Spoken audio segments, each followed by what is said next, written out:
أشهد أن محمد رسول الله۔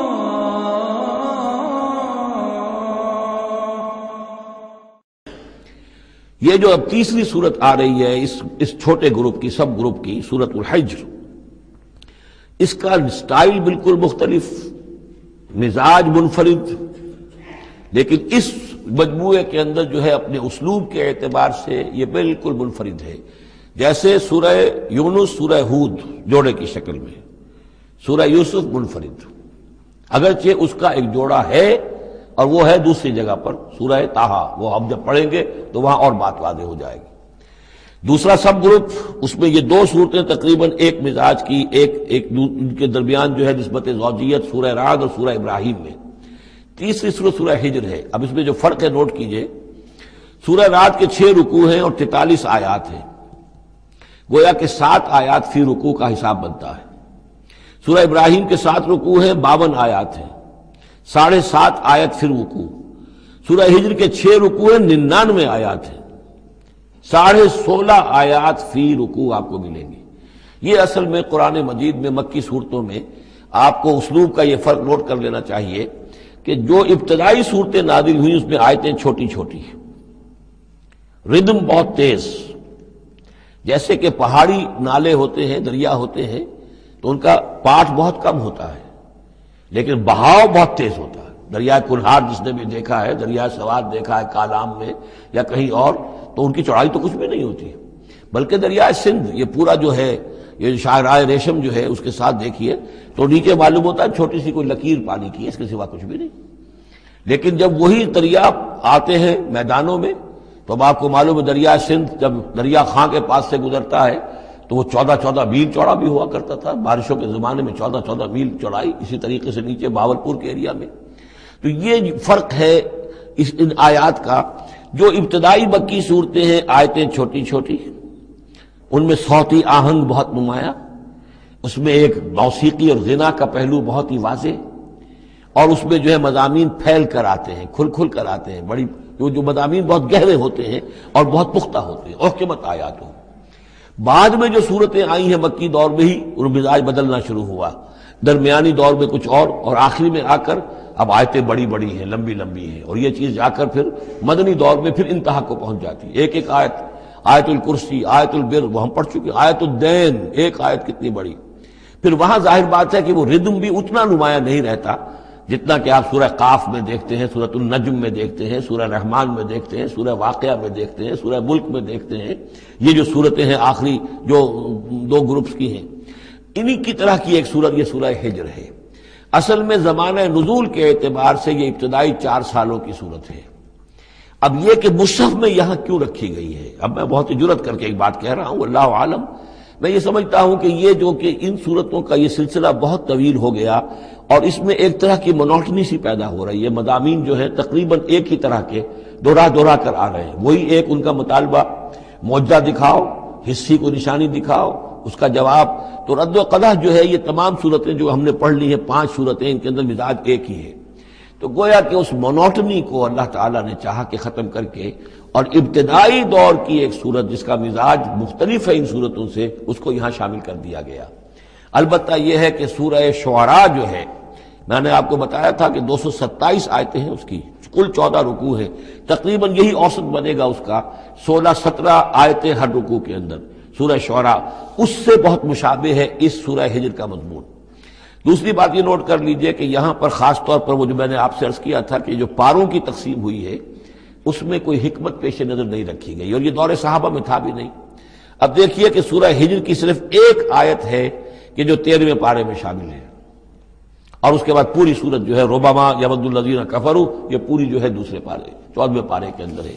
یہی سورت ہم دیکھ آئے ہیں سورہ ہود کے اندر۔ سورہ ہود کی صرف چند آیتیں ہیں کہ جو 11ویں پارے میں تھیں، جی ہاں، اس کی 5 آیتیں جو ہیں یہ 11ویں پارے میں اور باقی پوری سورت 12ویں پارے میں۔ تو پاروں کی تقسیم جو ہے یہ اصل میں وہ بعد کے زمانے میں کی گئی ہے، اور اس میں ان چیزوں کو مد نظر نہیں رکھا گیا، جبکہ منزلیں پوری صورتیں، 3 صورتیں، 5 صورتیں، 7 صورتیں، جیسے کہ میں آپ کو بتا چکا ہوں۔ مکی اور مدنی صورتوں کے گروپ ہے، پوری صورتیں۔ یہ گروپ جو ہیں ان کے اندر بھی اور منزلوں کے اندر بھی. منزلوں کا تذکرہ چونکہ دور صحابہ میں بھی پایا جاتا ہے، لیکن یہ کہ یہاں پر ہم دیکھتے ہیں کہ پاروں کے معاملے میں یہ چیز موجود نہیں ہے. اب اگرچہ ہمارے پاس ابھی کوئی 10 منٹ باقی ہیں آج، لیکن یا تو یہ کہ اب اس کو ہم کل استعمال کریں، ہم یہ ٹیپ جو ضائع تو نہیں کریں گے، تو یا آپ کہتے ہیں تو میں کچھ آیتیں جو ہیں وہ سورہ حجر کی پڑھ لیتا ہوں. چلیں. بسم اللہ الرحمن الرحیم. الف لام را، یہ اس سلسلے کی آخری آیت سورت ہے. اب الف لام را، 5 سورتیں الف لام را سے اور ایک سورت الف لام میم را.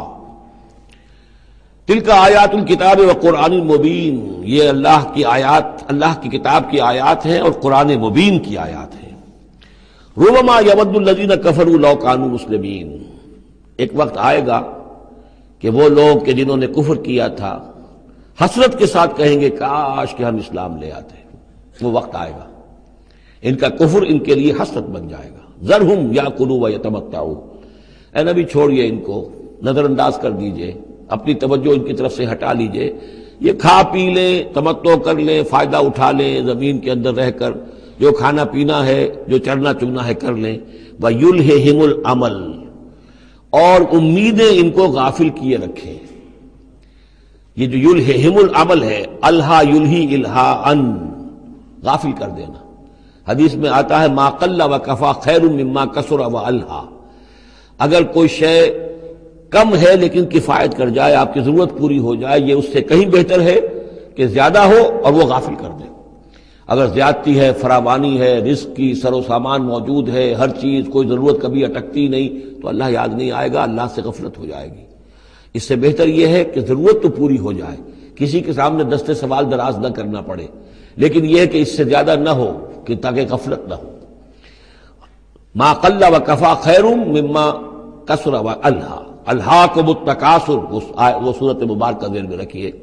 وَيُلْهِهِمُ الْعَمَلُ، طول عمل کہلاتا ہے. یہ انسان لمبے لمبے نقشے بناتا چلا جاتا ہے، میں یوں کروں گا، پھر ایسے کروں گا، پھر اس طرح کروں گا، پھر اس سے یہ کہ وہ کارخانہ بنا لوں گا، پھر ایک اور کارخانہ بنا لوں گا، یا یہ کہ اپنے پروفیشن کے اندر یہ کام کروں گا، اس طرح آگے بڑھوں گا. اسی میں مگن رہتا ہے، زندگی ختم ہو جاتی ہے. فَسَوْفَ يَعْلَمُونَ، تو ان قریب انہیں معلوم ہو جائے گا اور انہیں حقیقت جو ہے ان پر منکشف ہو جائے گی. وَمَا أَهْلَكْنَا مِنْ قَرْيَةٍ إِلَّا وَلَهَا كِتَابٌ مَعْلُومٌ، اور ہم نے کسی بھی بستی کو ہلاک نہیں کیا مگر یہ کہ اس کا وقت معین تھا، لکھا ہوا، اس سے پہلے وہ عذاب نہیں آیا. مَا تَسْبِقُ مِنْ أُمَّةٍ أَجَلَهَا وَمَا يَسْتَأْخِرُونَ، اور جب وہ وقت آ جاتا تھا تو نہ کوئی امت وہ اس سے پہلے آگے بڑھ سکتی تھی اور نہ وہ پیچھے کر سکتے تھے. وہ وقت تو معین ہے اللہ کا، تو نہ وہ پیچھے کر سکتے ہیں نہ امت آگے بڑھ سکتی ہے. وَقَالُوا يَا أَيُّهَا الَّذِي نُزِّلَ عَلَيْهِ الذِّكْرُ إِنَّكَ لَمَجْنُونٌ، اور بڑی ڈھٹائی کے ساتھ انہوں نے کہا اے وہ شخص جس کا یہ گمان ہے کہ اس پر ذکر نازل ہوا ہے. یہ ترجمہ میں کر رہا ہوں، ورنہ لفظی ترجمہ کیا ہوگا؟ اے وہ شخص جس پر ذکر نازل کیا گیا ہے، انک لمجنون، ہمارے نزدیک تو تم مجنون ہو، تمہارا دماغ خراب ہو گیا ہے، تم پر جن کا اسیب کا سایہ آ گیا ہے، یا تمہارا دماغی توازن صحیح نہیں رہا. لہذا باب محاورہ ترجمہ ہوگا اے وہ شخص، قالوا یا ایھا الذی، اے وہ شخص جو یہ سمجھتا ہے، جس کو یہ زوم ہے، جس کا گمان ہے، نزل علیہ الذکر، کہ اس پر اللہ کی طرف سے الذکر نازل ہوا ہے، یاد دہانی نازل ہوئی ہے، انک لمجنون، ہمارے نزدیک تو تم دیوانے ہو گئے ہو. معاذ اللہ ثم معاذ اللہ. لو ما تاتینا بالملائکۃ ان کنت من الصادقین، کیوں نہیں لے آتے فرشتوں کی فوج ہمارے سامنے اگر تم سچے ہو. ما ننزل الملائکۃ الا بالحق، اور اللہ تعالیٰ کی طرف سے جواب آ رہا ہے ہم نہیں اتارا کرتے فرشتوں کو مگر حق کے ساتھ.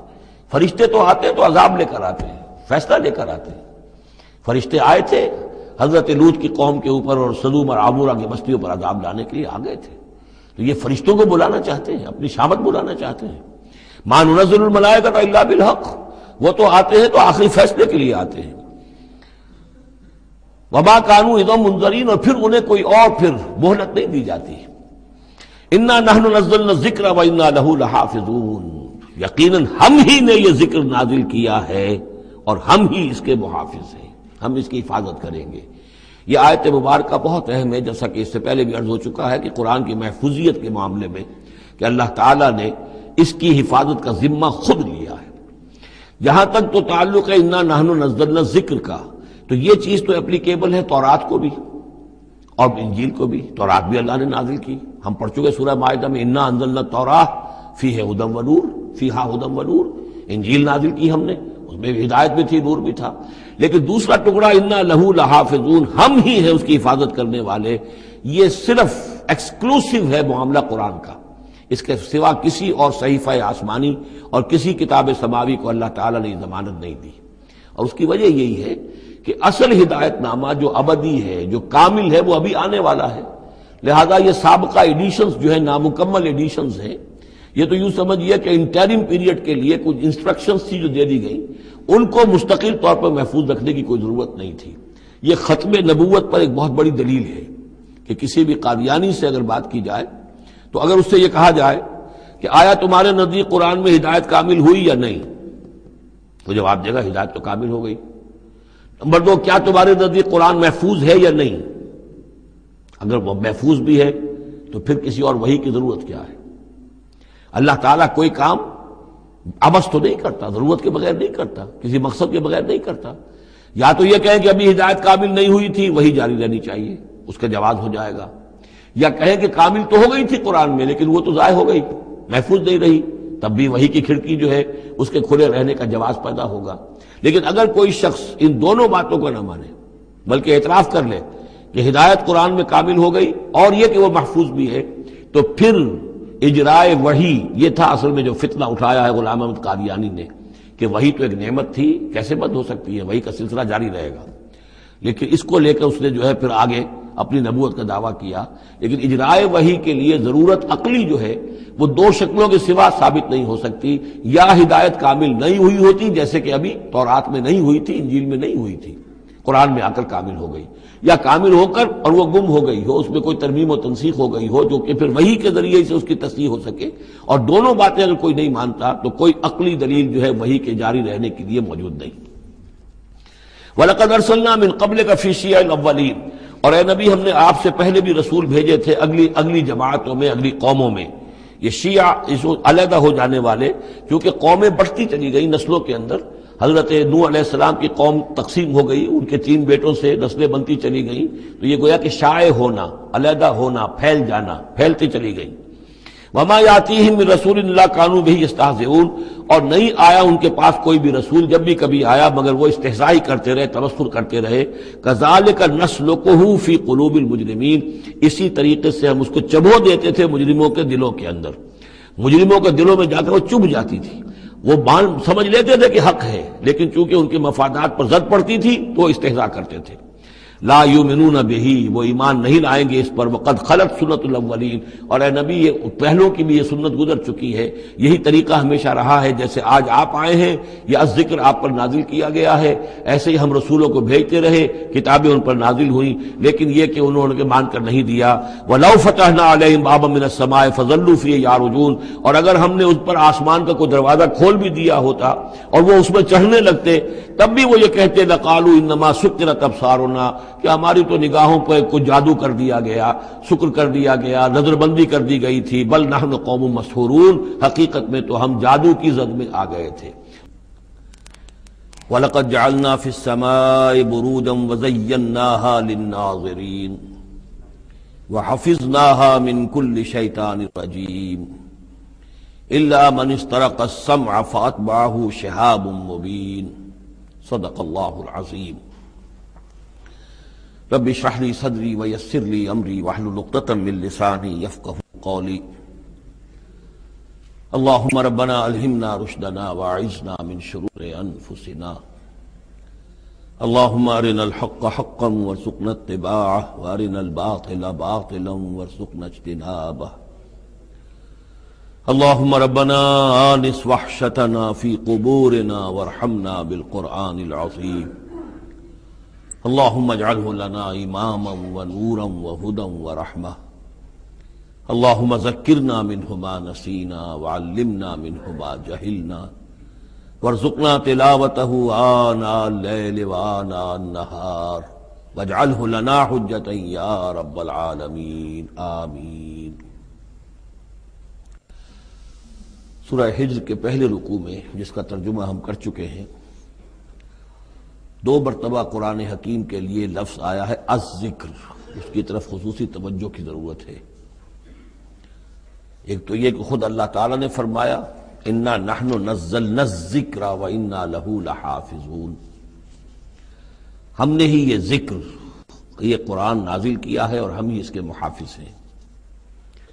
اور ایک مرتبہ آیا ہے کہ جو آپ کے مخالفین تھے اور جو استہزاء کر رہے تھے، انہوں نے مذاق اڑاتے ہوئے کہا یا ایھا الذی نزل علیہ الذکر انک لمجنون، اے وہ شخص کہ جس کا گمان ہے ذکر نازل ہوا ہے، ہم تو سمجھتے ہیں کہ تمہارا دماغی توازن ٹھیک نہیں رہا، یا یہ کہ تم پر کسی آسیب کا سایہ آ گیا ہے۔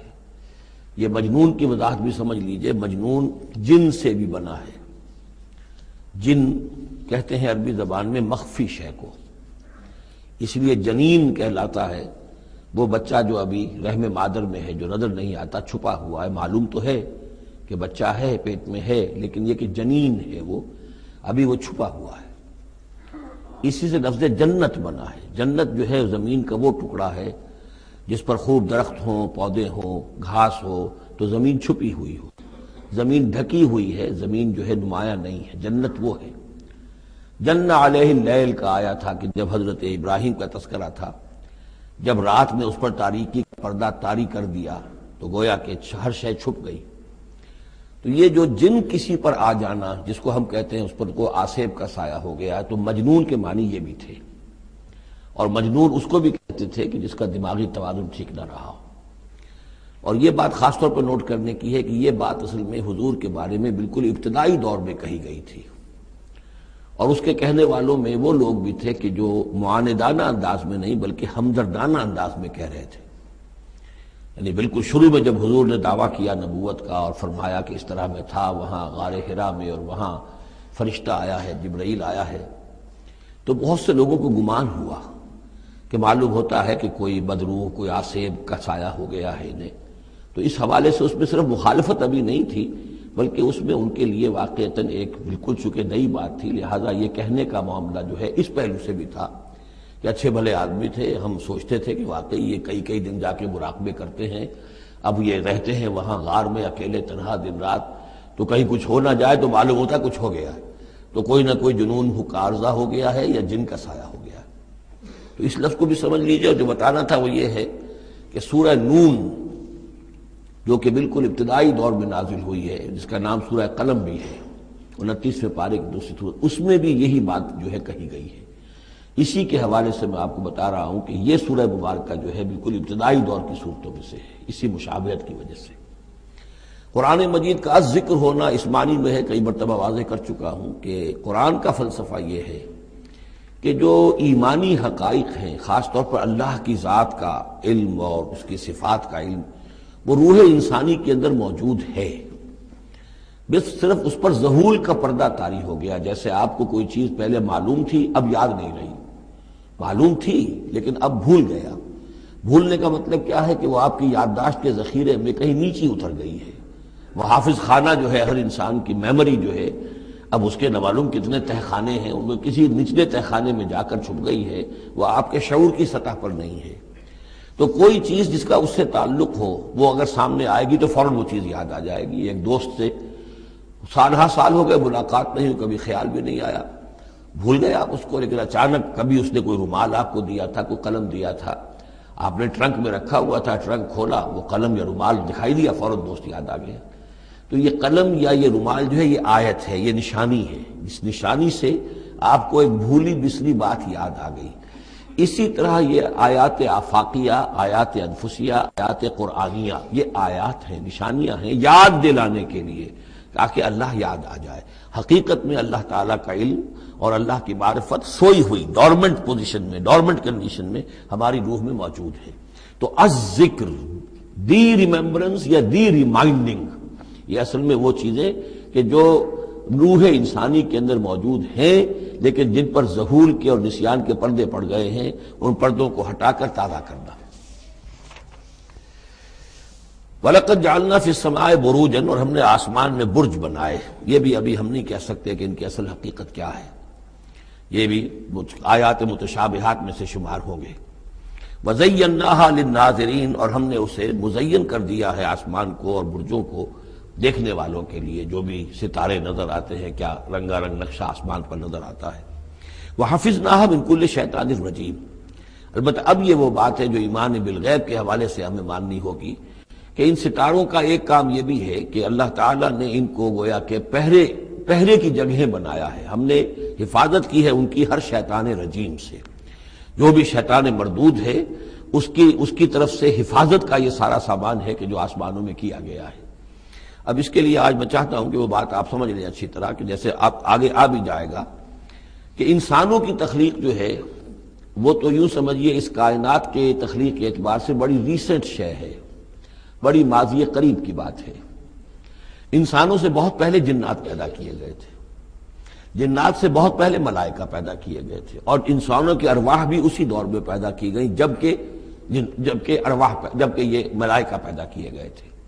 تو جتنی مخلوقات کو ہم جانتے ہیں، بہت سی مخلوقات اب بھی ایسی ہوگی کہ جس کا ہمیں کوئی شعور نہیں، ادراک نہیں، ہم جانتے ہی نہیں۔ جیسے ابھی ہمیں ریسنٹلی معلوم ہوا وائرس بھی کسی بلا کا نام ہے، اس سے کچھ پہلے ہمیں معلوم ہوا بیکٹیریا بھی کسی چیز کو کہتے ہیں، ورنہ یہ کہ ان چیزوں کا کوئی علم ہمیں نہیں تھا۔ ابھی پتہ نہیں اور کیا کیا چیزیں ہیں کہ جو ظہور میں آنے والی ہیں، لیکن جو چیزیں بھی آج تک ہم جانتے ہیں ان میں یوں سمجھیے کہ جن ہستیوں میں خود شعوری ہے، سیلف کانشسنس، وہ تین مخلوقات ہیں صرف، ملائکہ، جنات اور انسان۔ باقی جو حیوانات ہیں زمین کے اوپر، چاہے وہ بر کے ہیں یا بحر کے ہیں یا ہوا کے ہیں، فضا کے ہیں، پرندے ہوں یا زمین پر چلنے والے خشکی کے جانور ہوں یا دریا میں اور سمندر کے اندر جو بھی حیوانات ہیں، مچھلیاں ہیں یا اور جاندار ہیں، ان سب میں شعور تو ہے، خود شعوری نہیں ہے۔ البتہ یہ کہ ترتیب یہی ہے کہ پہلے جنات پیدا کیے گئے اور وہ چونکہ آگ سے پیدا کیے گئے تھے، تو ان کے اندر پوٹینشل جو قوت ہے وہ ہم انسانوں کے مقابلے میں بہت زیادہ ہے، اور ان کی رسائی اس کائنات میں بہت دور تک ہے۔ بس میرا یہ گمان ہے، باقی چیزیں تو میں خاص وثوق سے کہہ رہا ہوں، لیکن میرا گمان یہ ہے کہ جو سولر سسٹم ہے، چونکہ ہماری اس پوری جو ہماری یہ فیملی ہے، یہ خاندان ہے، جو یہ سولر سسٹم ہے، سورج کا کنبہ کہلاتا ہے، تو اس کا جو منبع سرچشمہ ہے وہ سورج ہے، اور معلوم ہوتا ہے کہ اسی کی آگ سے اور اسی کی لپٹ سے اور جنات کی تخلیق ہوئی ہے۔ تو یہ جنات، سولر سسٹم پورا کا پورا جو ہے وہ جنات کے دائرے میں داخل ہے، وہ اس میں آ جا سکتے ہیں۔ اس کے لیے انہیں کسی راکٹ کی ضرورت نہیں، کسی مشین کی ضرورت نہیں، کسی ذرائع کی ضرورت نہیں، بلکہ اس کی استعداد ان کے اندر موجود ہے۔ یہ پھر اپنی اس استعداد سے فائدہ اٹھا کر اس سے آگے جب ملائکہ کے ذریعے سے کچھ احکام اترتے ہیں، آسمان سے اللہ تعالیٰ کی کوئی تدبیر ہے، ملائکہ کے حوالے کیے گئے ہیں، تو یہ پھر ان سے کچھ چیزیں اچکنے کی کوشش کرتے ہیں، تاکہ وہ جا کر انسانوں میں سے جو وہ عامل لوگ ہیں، کاہن لوگ ہیں، ان کو جا کے ان کو کچھ بتا دیں کہ اب یہ ہونے والا ہے۔ اس لیے کہ ملائے اعلیٰ میں فیصلہ ہو گیا، اللہ تعالیٰ کے ہاں ایک چیز کی تدبیر جو ہے وہ طے ہو گئی، اب اللہ تعالیٰ نے فرشتوں کے حوالے کیا ایگزیکیوشن کے لیے۔ ایسے ہی ہے جیسے کہ پریزیڈنٹ ہاؤس سے تو ایک حکم جو ہے وہ جاری ہو گیا، اب اس کا اجرا ہوا ہے، اب کوئی ٹائپ کرے گا، ٹائپ کر کے اسے ڈسپیچ کرے گا، وہ پھر کسی جگہ پر پہنچے گا، پہنچتے وقت لگے گا۔ اگر وہ جو ٹائپسٹ ہے جس نے ٹائپ کیا ہے وہ ٹیلی فون کرتے کہ صاحب اب یہ حکم آنے والا ہے، وہ تو آ جائے گا، تو ظاہر بات ہے وہ حکم تو پہنچ گیا اس کو، اور اس کے حوالے سے وہ جس شخص کو اس نے یہ خبر دے دی ہے وہ اپنی دکان چمکا سکتا ہے کہ دیکھیے مجھے پہلے سے معلوم تھا کہ یہ حکم آنے والا ہے۔ تو اس کائناتی حکومت کے اندر یہ سلسلہ ہے جس کے لیے کہ پھر اللہ تعالیٰ نے اس سولر سسٹم سے آگے کی جو بھی یونیورس ہے اس میں، یہ میرا گمان ہے جو میں عرض کر رہا ہوں، اللہ عالم، اس میں جنات کو آگے بڑھنے سے روکنے کے لیے ان ستاروں کے اندر وہ میزائلز نصب کر رکھے ہیں کہ جب بھی کوئی جنات میں سے ادھر آگے ٹریس پاس کرنے کی کوشش کرتا ہے تو اس پر وہ میزائل پھینکا جاتا ہے، جس کو ہم شہاب ثاقب کہتے ہیں۔ یہ ہے پورا نظام کہ جو یہاں ہمارے سامنے آ رہا ہے۔ تو اس کی یہ حقیقت بہت حد تک تو یوں سمجھیے کہ ایمان بالغیب، کل من عند ربنا، ہمارے رب کی طرف سے ہے، ہم اس پر ایمان رکھتے ہیں۔ لیکن اب کسی نہ کسی حد تک یہ چیزیں جو ہے، جو بھی ہماری سائنٹیفک اب جو ارتقا ہو رہا ہے، ترقی ہو رہی ہے، اس کے ساتھ کسی نہ کسی درجے میں کوآپریشن ہو جاتی ہے۔ وَحَفِظْنَاهَا مِن كُلِّ شَيْطَانٍ رَجِيمٍ، اور ہم نے حفاظت کر لی ہے ان آسمانوں کی ان شیاطین سے کہ جو مردود ہیں۔ إِلَّا مَنِ اسْتَرَقَ السَّمْعَ، سوائے اس کے کہ جو کوئی چرا کے لے بھاگا، مطلب یہ کہ فرشتہ نازل ہو رہا ہے اور فرشتے کے ساتھ احکام بھی ہیں، چونکہ یہ وہ نوری ہے، یہ ناری ہے، نور اور نار کے درمیان فاصلہ بہت تھوڑا ہے، بہت قرب ہے، لہذا اس کی بدولت اسی وجہ سے یہ جن تھا جو تھا عزازیل، لیکن فرشتوں کے ساتھ اس کا اٹھنا بیٹھنا تھا، انہی میں شامل تھا، اسی لیے ان کی جو آپس میں جو ان کا قرب ہے اس کی وجہ سے فرشتوں سے کوئی اچک لیتے ہیں۔ الا من استرق السمع، اگر کسی نے کوئی چیز سن لی اور سن کر وہ بھاگا، فاتبعہ شہاب مبین، تو اس کے پیچھے اس کا پیچھا کرتا ہے ایک انگارہ چمکتا ہوا۔ یہ مثائلز ہیں کہ جو اللہ تعالیٰ نے نصب کیے ہوئے ہیں۔ والارض مددناہا، اور زمین کو ہم نے پھیلا دیا جیسے بستر پھیلایا جاتا ہے، والقینا فیہا رواسیا، اور اس میں ہم نے لنگر ڈال دیے۔ یہ پہاڑ جو ہے قرآن مجید بار بار کہتا ہے کہ زمین کا جو سٹیبلائزنگ ایفیکٹ ہے ان پہاڑوں کا زمین کی حرکت کے دوران۔ فَأَنبَتْنَا فِيهَا مِن كُلِّ شَيْءٍ مَوْزُونٍ، اور اس میں ہم نے اگا دی ہر شے جو کہ بہت ہی اندازے سے ہے، یعنی یہ کہ جو بھی کوئی ایک شے بھی اگر ایک حد سے آگے بڑھ جائے تو وہ باقی ساری چیزوں کو ختم کر دے گی۔ بعض ایسی مچھلیاں ہیں کہ اگر ان کی جو ریپروڈکٹیو صلاحیت ہے، جتنے ان کے انڈے ہوتے ہیں وہ سب انڈے جو ہے وہ مچھلیاں بن جائیں تو چند ہی سال کے اندر یہ زمین جو ہے اس سے کئی گنا حجم جو ہے وہ ایک مچھلی کی اولاد سے اور ایک مچھلی کی نسل سے وجود میں آ جائے گا۔ تو ایک کنٹرول کیا ہوا اللہ نے ہر شے کے اوپر، تمام چیزیں جو ہیں وہ ایک اندازے کے مطابق، ایک وزن کے ساتھ، ایک اندازے کے ساتھ اس دنیا میں چل رہی ہیں۔ من کل شیء موزون، ہر چیز جو ہے وہ ایک اندازے اور وزن کے مطابق ہے۔ وجعلنا لکم فیہا معاش، اور ہم نے اس میں تمہارے لیے طرح طرح کے معاش کے سلسلے پیدا کر دیے۔ ومن لستم لہ برازقین، اور ہم تو ان کو بھی روزی کا سامان دیتے ہیں جن کو تم رزق نہیں دیتے۔ ایک تو یہ ہے کہ تمہارے پاس گھوڑا بندھا ہوا ہے، تمہیں فکر رہتی ہے چارہ اس کو دینا ہے، کچھ نہ کچھ دانہ ڈالنا ہے، لیکن کتنی مخلوقات ہماری ہے کہ تم نہیں ہو اس کو رزق دینے والے، ہم رزق پہنچا رہے ہیں۔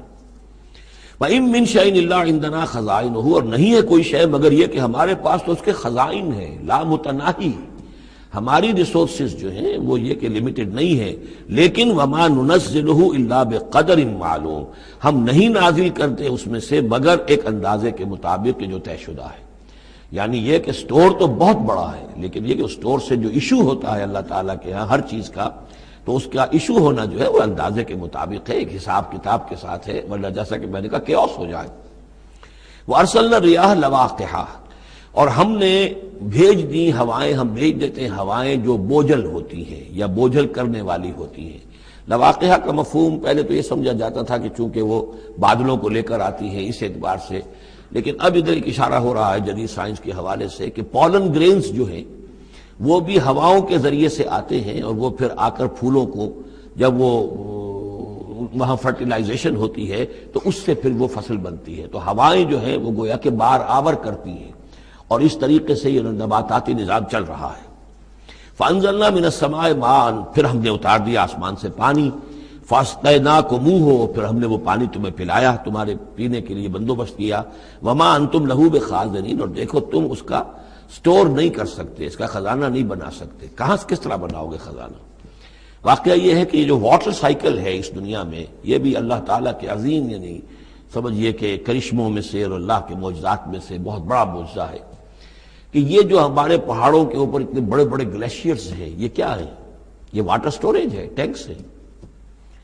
یہیں سے تو پانی ہے جو آ رہا ہے نیچے، وہ پگھل رہا ہے سب دھوپ سے، اور پھر وہ ندی نالوں سے ہو کے دریاؤں میں آیا، اور دریاؤں سے ہوتا ہوا زیر زمین سوتوں میں سے بھی گزر رہا ہے۔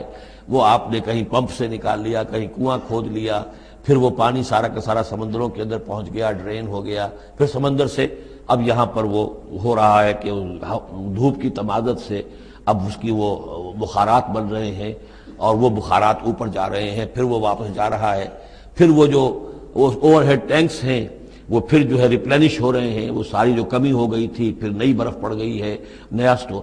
یہ جو نظام ہے اللہ کا، اور یہ واٹر سائیکل سے ہی زندگی قائم ہے۔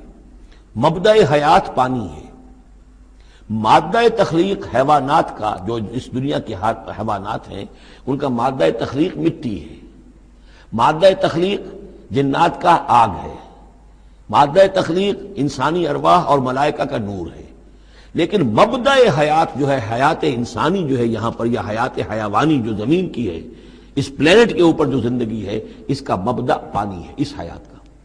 تو اب یہ پانی کا سائیکل ہے جو چل رہا ہے. وما انتم لہو بخازنین، تم اس پانی کا کتنا خزانہ کر سکتے ہو، کتنا سٹور کر سکتے ہو، کس طرح کا نظام چلا سکتے ہو، کتنے بڑے پیمانے پر یہ واٹر سائیکل جو ہے اللہ تعالیٰ نے اس دنیا کے اندر چلایا ہوا ہے.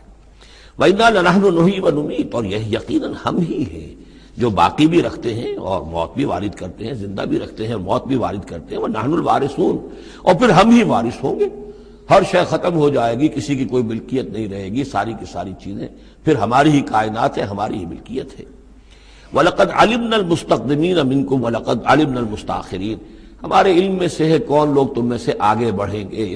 اب دیکھیے چونکہ ابتدائی زمانے کی صورت ہے یہ، اب کون لوگ ہوں گے جو آگے بڑھ کر قرآن کو سینے سے لگائیں گے، کون لوگ ہوں گے جو محمد کی دعوت پر لبیک کہیں گے. یعنی جو ہم پڑھ چکے ہیں سورہ توبہ میں، السابقون الاولون من المہاجرین والانصار والذین اتبعوہم باحسان، یہ کون لوگ ہوں گے ہمیں معلوم ہے. ہم تو پہلے سے جانتے ہیں کہ ابو بکر ایک لمحے کی دیر نہیں لگائے گا، ہمیں معلوم ہے کہ عثمان کو ایک کچھ زیادہ وقت نہیں لگے گا، ہمیں معلوم ہے کہ ابو بکر کی تبلیغ سے یہ طلحہ اور زبیر اور عبد الرحمن ابن عوف اور سعید ابن زید اور یہ سب لوگ جو ہے ایمان لے آئیں گے. اور ہمیں یہ بھی معلوم ہے کون پیچھے رہ جائے گا، وہ بھی ہمیں معلوم ہے. وَلَقَدْ عَلِمْنَا الْمُسْتَقْدِمِينَ مِنْكُمْ وَلَقَدْ عَلِمْنَا الْمُسْتَأْخِرِينَ وَإِنَّ رَبَّكَ هُوَ يَحْشُرُهُمْ، اور پھر آپ کا رب ان سب کو جمع کرے گا. إِنَّهُ حَكِيمٌ عَلِيمٌ، یقیناً وہ کمال حکمت والا اور علم رکھنے والا ہے. اب جو اگلا رکوع آ رہا ہے سورہ مبارکہ کا، یہ اس اعتبار سے بڑا اہم ہے کہ اس میں تخلیق انسانی کے ضمن میں ایک بڑی ثقیل اصطلاح استعمال ہوئی ہے، اور یہ ثقیل اصطلاح 3 مرتبہ آئی ہے. اب ظاہر بات ہے کہ قرآن مجید جو ہے اگر اس طرح کی کوئی شکل اختیار کرتا ہے تو کوئی نہ کوئی حکمت اور ضرورت اس کی پشت پر ہوتی ہے. وَلَقَدْ خَلَقْنَا الْإِنسَانَ مِنْ صَلْصَالٍ مِنْ حَمَإٍ مَسْنُونٍ، اور یقیناً ہم نے انسان کو بنایا ہے اس مٹی سے جو سنی ہوئی تھی گارے کی اور پھر سوکھ کر کھنکنے لگی. حَمَإٍ مسنون، سنا ہوا گارا جس میں سے بدبو بھی اٹھ رہی ہو.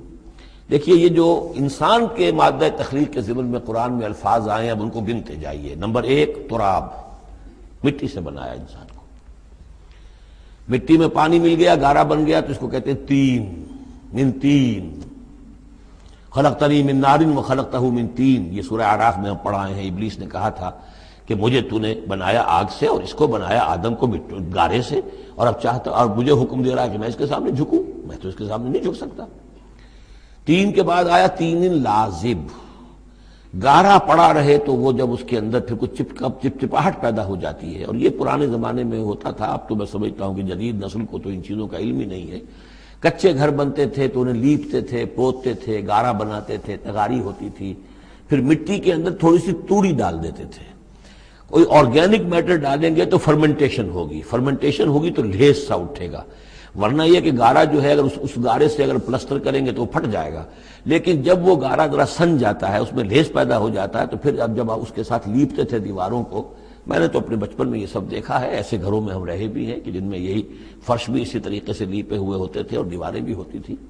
تو یہ کہ پھر اس کے اندر وہ ایک لیس سا پیدا ہو جاتا ہے فرمنٹیشن سے، وہ تین لازب ہے. اس سے اگلی سٹیج یہ ہے کہ اب وہ سڑنے لگے. یہ یعنی فرمنٹیشن اتنی پہنچ گئی کہ اس میں ہے حَمَإٍ مسنون، سنا ہوا گارا. پھر اگر کسی وجہ سے وہ خشک ہو جائے تو اب وہ کھنکنے لگتا ہے. جیسے کہ کبھی آپ نے دیکھا ہوگا ساحل کے قریب یا کسی دلدلی علاقے میں پپڑی اوپر آ جاتی ہے، جیسے زمین کے اوپر جو ہے پپڑی سی ہوتی ہے، اس پر آپ چلتے ہیں تو وہ کر کر ٹوٹتی ہے، کھنکنے والی مٹی بن جاتی ہے. وہ سنا ہوا گارا خشک ہو کر کھنکنے لگتا ہے. یہ سٹیجز ہیں ان مادہ تخلیق کی کہ جو آدم یا انسان کی تخلیق کے ضمن میں قرآن میں آئے. حالانکہ ایک لفظ بھی کفایت کر سکتا تھا، مٹی سے بنایا، تین سے بنایا، گارے سے بنایا، پھر تین لازم سے بنایا، پھر حَمَإٍ مسنون سے بنایا، من صلصال کالفخار سے بنایا، اور صلصال من حَمَإٍ مسنون. پھر صلصال کالفخار آخری سٹیج ہے، وہ ایسے بجنے لگا جیسے کہ اب یہ جو ہے وہ آئے گا سورہ رحمان میں. تو اس سے یقیناً کورابریشن ہو رہی ہے کہ جو بھی ایوولوشن کا جو بھی نظریہ آیا ہے، اب اس میں اس کو بھول جائیے کہ اللہ تعالیٰ نے اسپیشل کریشن انسان کی اور باقی حیوانات ہو سکتا ہے اس ایوولوشن کے ذریعے سے پیدا کیے ہوں. اس وقت بحث جو ہے کریشن آف مین کے بارے میں نہیں کر رہا ہوں، لیکن یہ کہ سائنس نے بھی ایک تو یہ بات بتائی کہ یہ ساری حیات حیواناتی جو بھی زمین پر ہے یہ مٹی سے بنی ہے. گویا کہ متفق گردید رائے بو علی بارائے من، قرآن اور سائنس متفق ہو گئے. پھر یہ کہ اس میں مٹی کے اندر گارے کی شکل بنی، پانی ملا، مبدأ حیات پانی ہے، قرآن بھی کہہ رہا ہے۔ پھر یہ کہ وہ ساحلی علاقوں پر دلدل بنی، اور دلدل کے اندر پھر وہ فرمنٹیشن وہاں ہوئی، اور اسی میں پھر جب وہ دراڑیں سی پڑ جاتی ہیں سمندر کے قریب دلدلی علاقے میں، تو وہاں سے ان کا کہنا ہے کہ حیات کا آغاز ہوا، الجی یا امیبا، حیواناتی حیات، اور یا یہ کہ نباتاتی حیات کا۔ تو یہ چیزیں جو ہیں یہ سٹیجز تقریباً اسی کے ساتھ، یہ تمام الفاظ جو ہیں قرآن کے جو استعمال کر رہا ہے ان کے ساتھ کسی حد تک اس کا ایک ربط اور تعلق قائم ہوتا ہے۔ اور ہم نے بنایا انسان کو اس مٹی سے جو سڑنے کے بعد، اس گارے سے کہ جو سڑنے کے بعد سنا ہوا گارا پھر وہ کھنکنے لگا تھا سوکھ کر۔ وَالْجَانَّ خَلَقْنَاهُ مِنْ قَبْلِ، اور جنات کو ہم نے پیدا کیا تھا پہلے، من نار السموم، لو کی آگ سے۔ اب یہ سموم سے مراد کیا ہے؟ بعد سموم آپ نے سنا ہوگا، وہ تیز لو جو آیا کرتی تھی، صحراؤں میں آتی ہے، آگ جھلس دینے والی گرم ہوا۔ تو اصل میں ایک ہوتا ہے جیسے کہ ہم نے فزکس میں پڑھا تھا، جن لوگوں نے تھوڑی بہت فزکس پڑھی ہوگی ایف ایس سی میں، کہ یہ جو شعلہ ہوتا ہے، فلیم کا ایک حصہ وہ ہوتا ہے جو نظر آتا ہے، لیومینس، وہ نظر آتا ہے، اس کے اندر حرارت کم ہوتی ہے، اور ایک انویزیبل جو ہوتا ہے اس کے گرد حالہ جو نظر نہیں آتا، اس میں ہوتی ہے تیزی شدید جو ہوتی ہے، سب سے زیادہ ٹیمپریچر جو ہوتا ہے وہ اس میں ہوتا ہے کہ جو اس کا حصہ نظر نہیں آتا۔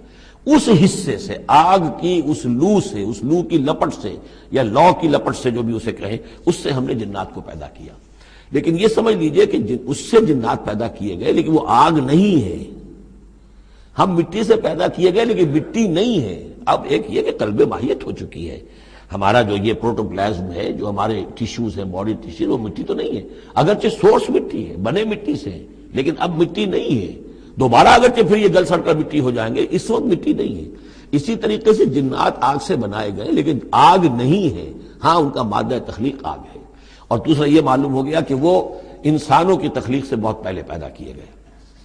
وَإِذْ قَالَ رَبُّكَ لِلْمَلَائِكَةِ إِنِّي خَالِقٌ بَشَرًا مِّن صَلْصَالٍ مِّنْ حَمَإٍ مَّسْنُونٍ، اور یاد کرو جب کہ کہا تھا آپ کے رب نے فرشتوں سے کہ میں بنانے والا ہوں ایک بشر اس کھنکھناتے ہوئے سنے ہوئے گارے سے۔ پھر وہی الفاظ، من صلصال من حمأ مسنون، ثقیل لفظ ہے، ثقیل اصطلاح ہے۔ اور یہاں خاص طور پر نوٹ کیجئے کہ لفظ آدم نہیں آیا، بشر بنانے لگا۔ کہیں بھی قرآن مجید میں جہاں یہ تخلیق کے ابتدائی مراحل بیان ہوتے، لفظ آدم کہیں نہیں ملے گا آپ کو، سوائے وہ ایک آیت میں نوٹ کرا چکا ہوں سورہ آل عمران کی، کہ عیسیٰ کی مثال بھی اللہ کے نزدیک آدم کی سی ہے، خلقہ من تراب ثم قال له کن فیکون، وہ ایک مثال موجود ہے، لیکن باقی کہیں آپ کو بشر، انسان، جب میں بنانے والا ہوں ایک انسان اس مٹی سے سنے ہوئے گارے کی جو سوکھ کر کھنکھنانے لگی ہے، فَإِذَا سَوَّيْتُهُ، جب میں اس کا تسویہ کر لوں۔ تخلیق کے بعد تسویہ ہوتا ہے، جیسے کسی شے کا ایک ہیولہ بن گیا، پھر اس کی نوک پلک سنواری جاتی ہے، مین سٹرکچر جو ہے کسی بلڈنگ کا کھڑا ہو گیا، اب اس کا آرکیٹیکچرل ٹچز ہیں، اس کے اوپر ڈیکوریشن ہے، اس پہ پینٹنگ ہے، یہ تسویہ ہے۔ فَإِذَا سَوَّيْتُهُ، پھر جب میں اسے پوری طرح نک سک سے درست کر دوں، صحیح بنا دوں، پورا کر لوں، وَنَفَخْتُ فِيهِ مِن رُوحِي، اور پھونک دوں میں اس میں اپنی روح میں سے، کہ روحی ضمیر متکلم کا صیغہ ہے، سیدھا سیدھا، فَقَعُوا لَهُ سَاجِدِينَ، تو گر پڑنا اس کے سامنے سجدے میں۔ فَسَجَدَ الْمَلَائِكَةُ كُلُّهُمْ أَجْمَعُونَ، اب یہ تیسری مرتبہ پڑھ رہے ہیں ہم قرآن حکیم میں یہ قصہ آدم و ابلیس۔ تو کیا سجدہ سب فرشتوں نے، کل کے کل نے، سب نے مل کر۔ دیکھیے یہ جو ہے تاکید کی انتہا ہے، فرشتوں میں سے کوئی بھی مستثنیٰ نہیں رہا، نہ جبرائیل، نہ میکائیل، نہ اسرافیل، الا ابلیس، سوائے ابلیس کے۔ اور اس میں پھر گمان ہوتا ہے کہ شاید یہ بھی فرشتہ تھا، فرشتہ نہیں تھا، اس کی وجہ سورہ کہف میں مل جائے گی۔ ابا ان یکون مع الساجدین، اس نے انکار کیا سجدہ کرنے والوں کے ساتھ ہونے سے۔ قال یا ابلیس ما لک الا تکون مع الساجدین، اللہ نے فرمایا ابلیس کیا ہوا تجھے، کیا سبب ہے، تو کیوں نہیں ہوا سجدہ کرنے والوں کے ساتھ؟ قال لم اکن لاسجد لبشر خلقتہ من صلصال من حمأ مسنون، اس نے کہا میرے لیے یہ روا نہیں ہے، میرے لیے ممکن نہیں ہے کہ میں سجدہ کروں اس بشر کو جس کو تو نے پیدا کیا ہے سنے ہوئے گارے سے، جبکہ وہ کھنکھنانے لگا ہوا۔ قال فاخرج منها فإنك رجيم، اللہ نے فرمایا تو نکل جاؤ یہاں سے، اس میں سے نکل جاؤ، اس لیے کہ اب تم مردود ہو گئے ہو۔ وإن عليك اللعنة إلى يوم الدين، اور اب تم پر لعنت رہے گی یوم الدین تک، جزا و سزا کے دن تک، یوم بعث بعد الموت تک۔ قال رب فانظرني إلى يوم يبعثون، تو اس نے درخواست کی کہ پروردگار پھر مجھے ذرا مہلت دے دے، ڈھیل دے دے، اس دن تک کے لیے جس دن کے یہ دوبارہ اٹھائے جائیں گے۔ قال فإنک من المنذرین، اللہ تعالیٰ نے اسی شان بے نیازی کے ساتھ فرمایا اچھا ٹھاؤ ٹھیک ہے، تمہیں ڈھیل دے دی گئی، تمہیں یہ رخصت مل گئی، تمہیں یہ چھوٹ مل گئی، مہلت مل گئی، الی یوم الوقت المعلوم، اس وقت معین کے دن تک، یعنی یہ کہ اس وقت تک تم زندہ رہو گے۔ وہ ابلیس جو ہے جن، ویسے جنوں کی زندگیاں شاید انسانوں سے زیادہ ہوتی ہوں، میں نہیں جانتا کتنی ہوتی ہیں، لیکن یہ کہ کوئی اور جن نہیں ہے کہ جو اس وقت سے آج تک زندہ ہو سوائے اس ایک جن کے جس کا نام عزازیل تھا، اور یہ جن جو ہے وہ ابھی تک زندہ ہے اپنی اسی ذات کے ساتھ، باقی اس کی اولاد، اس کی اور نسل جو ہے، اس کی ذریت ہے، وہ اپنی جگہ ہے۔ قال رب بما اغویتنی، اب اس نے کہا پروردگار جو تو نے مجھے گمراہ کیا۔ اب نوٹ کیجئے وہ گمراہی کو اللہ کی طرف منسوب کر رہا ہے۔ بما اغویتنی، تو نے جو مجھے گمراہ کیا ہے، لأزینن لہم فی الارض ولأغوینہم اجمعین، تو میں اب ان کو یعنی آدم کی اولاد، آدم اور حوا کی اولاد کو میں زمین میں ان کو خوب مزین کر دوں گا، زمین ان کے لیے یہ اسی میں خوب گم ہو جائیں گے، زمین اور اس کی چمک دمک اور اس کی رونقیں اور زیبائشیں آرائشیں ان کی نگاہوں میں کھب جائیں گی۔ وَلَأُغْوِيَنَّهُمْ أَجْمَعِينَ، تجھے بھول جائیں گے، وہ لگ جائیں گے انہی چیزوں کے اندر، اور میں ان سب کو گمراہ کر کے چھوڑوں گا۔ لَأُغْوِيَنَّهُمْ أَجْمَعِينَ، سب کو، إِلَّا عِبَادَكَ مِنْهُمُ الْمُخْلَصِينَ، سوائے ان میں سے ان کے کہ جن کو تو اپنا خاص بندہ بنا لے، تو اپنا خاص بندہ بنا لے، مخلص کر لے، یہاں پہ وہی نوٹ کیجئے مخلص ہے، مخلصین، جن کو تو خالص کر لے اپنے لیے، ظاہر بات ہے کہ اس پر تو میرا زور نہیں چلے گا، باقی یہ کہ میں کسی کو چھوڑوں گا نہیں۔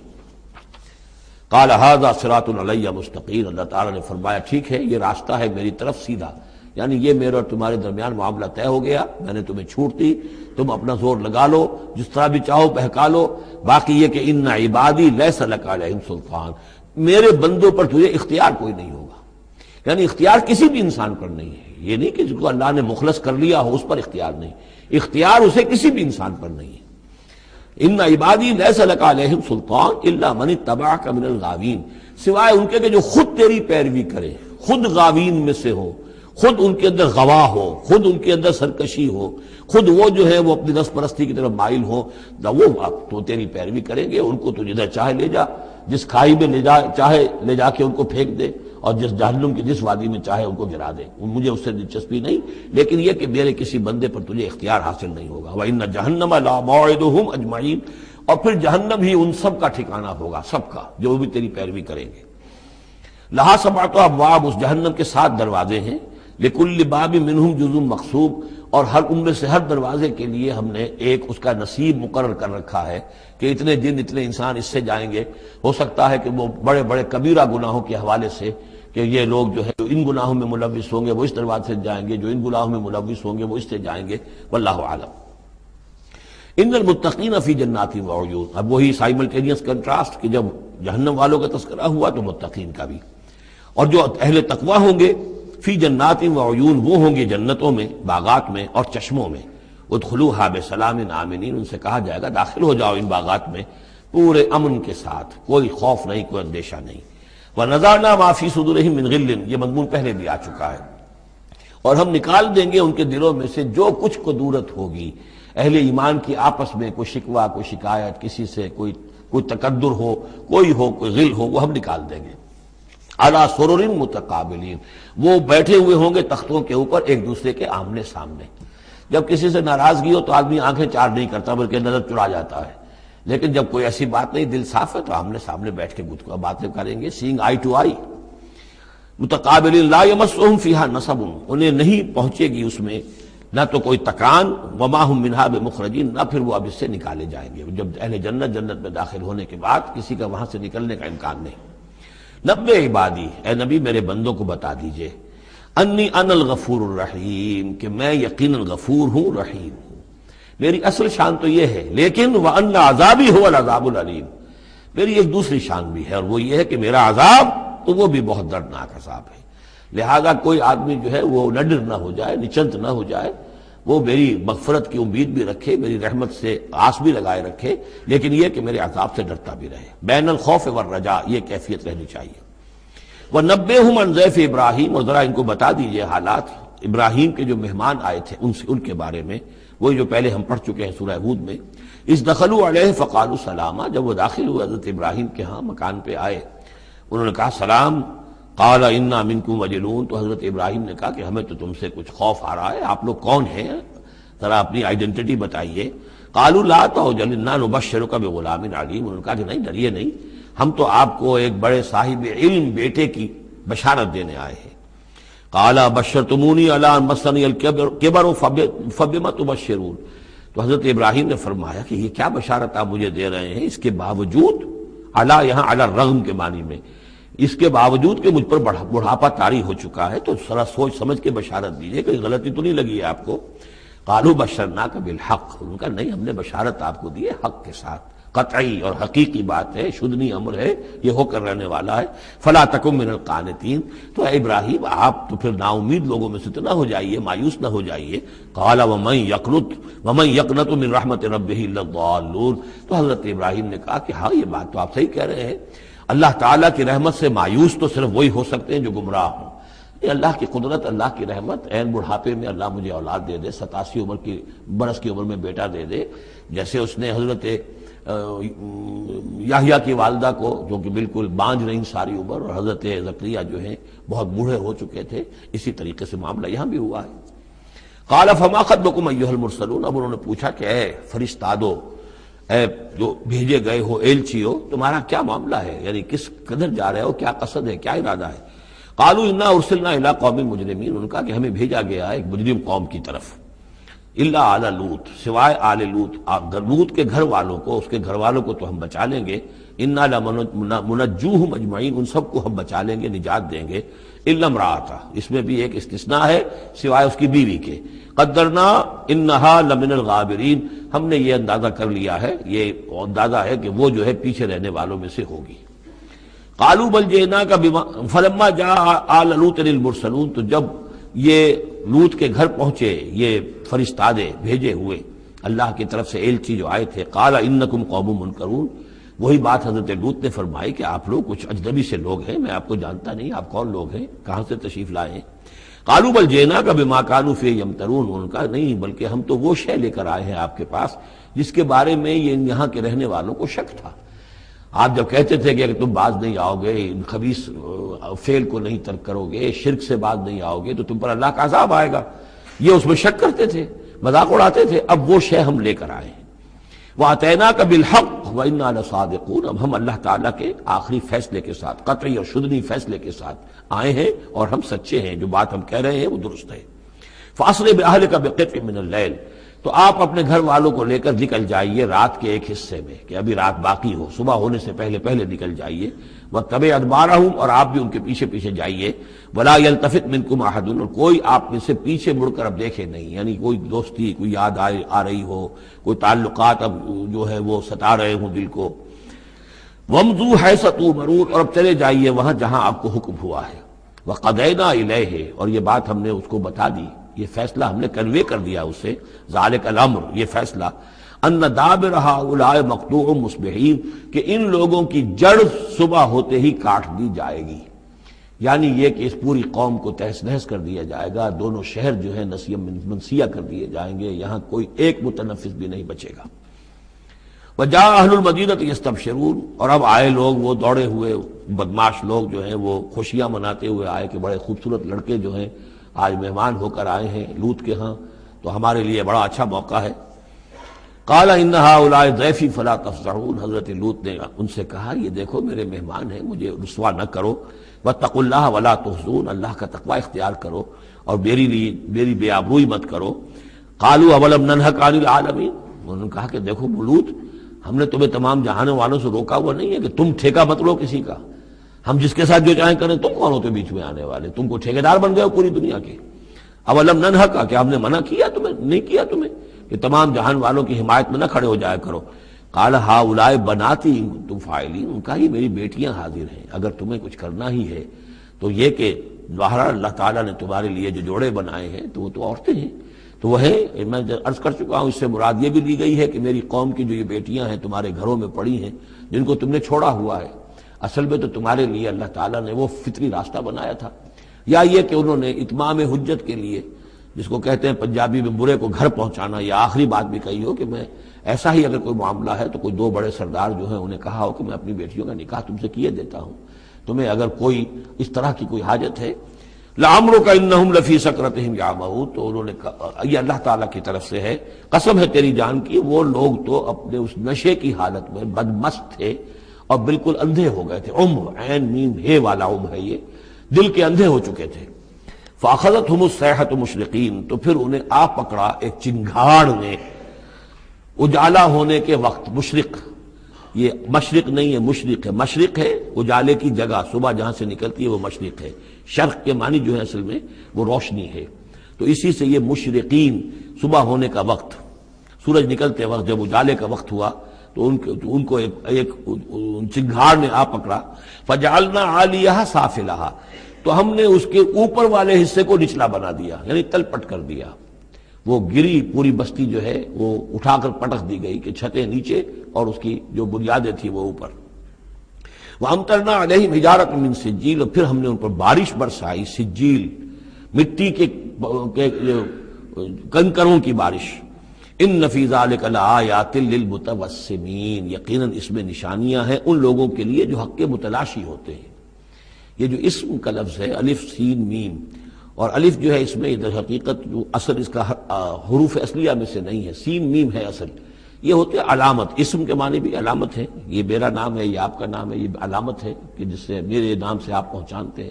تو جو لوگ علامتوں سے متوسم، باب تفاعل بن جائے گا، جو علامتوں سے حقیقت کو پہچاننا چاہیں، جو آیات آفاقیہ، آیات تاریخیہ، آیات انفسیہ، آیات قرآنیہ سے حقیقت کو جاننا چاہیں. ان فی ذلک لآیات للمتوسمین وانھا لبسبیل مقیم، اور وہ جو بستیاں تھیں وہ سیدھی راہ پر واقع ہوئی تھی.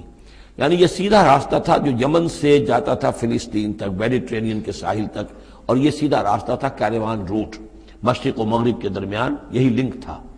سویز کینال تھی نہیں، اور ابھی یہ راستہ جو تھا round the Cape of Good Hope, یہ تو کہیں جا کر 1498 میں واسکو ڈی گاما نے تلاش کیا ہے. تو یہ راستہ معلوم ہی نہیں تھا، سویز کینال تھی نہیں. تو ساری جو مشرق اور مغرب کی ٹریڈ ہوتی تھی وہ یہ تھی کہ ہندوستان اور چین اور یہ جاوا، ملایا وغیرہ جو ہیں، یہ ہند چینی کے جتنے یہ سب سامان آتا تھا یمن کے ساحل پر. یورپ کے سارے ممالک کا سامان آ جاتا تھا شام کے ساحل پر، فلسطین کے ساحل پر. اب ان دو کے درمیان یہ قافلے چلتے تھے، یہ کیروانز تھے کہ جو ان جہاں سے لے کر سامان ادھر، ادھر کا سامان ادھر. تو یہ راستہ ہے امام مقیم، سبیل المقیم اس کو کہا گیا، سیدھا راستہ، سیدھی شاہراہ. اسی پر یہ اصحاب ہجر کے بھی مسکن تھے، اسی پر پھر یہ اصحاب مدین کے بھی تھے، اور یہ بستیاں بھی اسی راستے پر واقع ہوئی تھیں. ان فی ذلک لآیۃ للمؤمنین، یقیناً اس میں نشانی ہے اہل ایمان کے لیے. وان کان اصحاب الایکۃ لظالمین، اسی طریقے سے جو بن والے تھے، مدین والے، وہ بھی بہت ظالم تھے. یہ ایکا کا لفظ بھی ان کے لیے آیا ہے، یہ مدین والے. فانتقمنا منہ، یہاں پہ صرف تذکرہ ہو رہا ہے. یہاں تذکرہ آپ نے دیکھا جو صرف حضرت لوط علیہ السلام کا ہوا ہے اس انباء الرسل کے انداز میں. باقی حضرت ابراہیم کا تذکرہ ہو گیا ہے، وہ وہی ہے قصص النبیین کے انداز میں. باقی یہاں پر جو تذکرے ہو رہے ہیں یہ بھی صرف ذکر ہے، یہ انباء الرسل کا ذکر ہے کہ جیسے حضرت شعیب، لیکن شعیب کا نام نہیں یہاں آیا، بلکہ یہ کہ صرف یہ کہ مدین والے. فانتقمنا منہم، ان سے بھی ہم نے انتقام لیا. وَإِنَّهُمَا لَبِإِمَامٍ مُبِينٍ، اور یقیناً وہ بھی، یہ دونوں جو بستیاں ہیں کھلے راستے پر واقع ہوئی ہیں، وہی راستہ جو میں نے ابھی آپ کو بتایا ہے. وَلَقَدْ كَذَّبَ أَصْحَابُ الْحِجْرِ الْمُرْسَلِينَ، اصحاب الحجر یہ قوم سمود کا دوسرا نام ہے. وہ علاقہ جو ہے جہاں یہ قوم سمود آباد تھی اس کو علاقے کو حجر بھی کہتے ہیں. جیسے کہ وہ علاقہ جہاں قوم عاد آباد تھی اسے احقاف کہتے ہیں. اس علاقے کا نام احقاف تھا، قوم کا نام عاد تھا، جو رسول بھیجے گئے وہ ہود تھے. اس علاقے کا نام حجر ہے، قوم کا نام سمود ہے، جو رسول بھیجے گئے وہ حضرت صالح تھے علیہ الصلوۃ والسلام. وَلَقَدْ كَذَّبَ أَصْحَابُ الْحِجْرِ الْمُرْسَلِينَ، اسی طرح ہجر والوں لوگوں نے بھی، اس علاقے کے لوگوں نے بھی جھٹلایا بھیجے ہوں کو، رسولوں کو. ان میں سے بہت سے نبی ہوں گے، پھر بعد میں اللہ نے آخری جو ہے حضرت صالح علیہ السلام کو بھیجا رسول کی حیثیت سے. وَآتَيْنَاهُمْ آیَاتِنَا، انہیں ہم نے اپنی آیات دیں. ان کو تو خاص طور پر جو ہے وہ اتنی حصی نشانی دکھائی گئی. ایک وہ جو اونٹنی کا معاملہ، حضرت صالح کی اونٹنی کا معجزہ. فَكَانُوا عَنْهَا مُعْرِضِينَ، لیکن وہ ان سے منہ ہی پھیرتے رہے، اعراض ہی کرتے رہے. وَكَانُوا يَنْحِتُونَ مِنَ الْجِبَالِ بُيُوتًا آمِنِينَ، اور وہ پہاڑوں کو تراش کر اپنے لیے بڑے امن والے گھر بناتے تھے. یہ گھر آج بھی موجود ہیں. میں خود بھی ایک مرتبہ گیا ہوں اور دیکھ کر آیا ہوں اس پورے علاقے کو۔ فاخذتهم الصیحۃ مصبحین، تو انہیں بھی آ پکڑا ایک چنگھاڑ نے صبح کے وقت۔ فما اغنی عنہم ما كانوا یکسبون، تو کچھ نہ کام آ سکا ان کے وہ ساری کمائی جو انہوں نے کی تھی، جو کچھ انہوں نے مال اسباب جمع کیا تھا، عذاب الہی سے بچانے میں کچھ بھی مفید ثابت نہ ہوا۔ تو اس سورہ مبارکہ میں گویا کہ حضرت شعیب کا نام لیے بغیر ان کا ذکر آ گیا، حضرت صالح کا نام لیے بغیر ان کا ذکر آ گیا، حضرت لوط کا ذکر جو ہے وہ نام کے ساتھ آیا۔ تو تین تو ہیں وہ انباء الرسل میں سے، اور ایک حضرت ابراہیم علیہ السلام کا ذکر، وہ اسی انداز میں جس انداز میں کہ سورہ ہود میں اس سے پہلے آ چکا ہے۔ اب جو آخری 15 آیات ہیں اس سورہ مبارکہ کی وہ بڑی اہم ہیں دعوت دین کے اعتبار سے، اور جس حالت میں کہ اس وقت محمد رسول اللہ صلی اللہ علیہ وسلم تھے، اور اس سے بھی آپ کو معلوم ہو جائے گا کہ یہ خاص اس دور میں نازل ہوئی ہے جبکہ حضور کی دعوت جو ہے ابھی ابتدائی مراحل میں تھی، اور ابھی آپ کو پہلے تو آپ کی دعوت کا دور تھا کہ آپ پرسن ٹو پرسن دعوت دے رہے تھے، علل اعلان اس معنی میں نہیں، ڈنکے کی چوٹ نہیں، بلکہ جن سے تعلق تھا، جن سے دوستی تھی، جن سے پرانی واقفیت تھی، جسے آپ کہیں گے کہ پرسن ٹو پرسن جو ہے دعوت چل رہی تھی، اگرچہ کوئی دور بھی حضور کی دعوت میں انڈر گراؤنڈ دور کا نہیں آیا ہے، خفیہ دعوت ایک دن کے لیے بھی نہیں۔